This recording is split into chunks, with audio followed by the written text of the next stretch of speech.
Atensyon mga Filipino senior citizens, ang NCSC o National Commission of Senior Citizens hinihikayat at tinatawagan ang lahat ng mga lolo at lola na hindi pa nakarehistro sa database ng NCSC.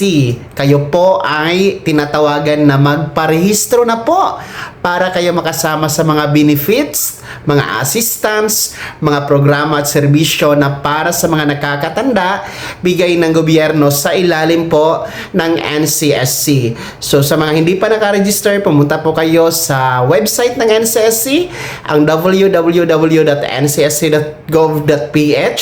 I-click nyo po ang register now at para kayo ay mapasama na sa database ng NCSC.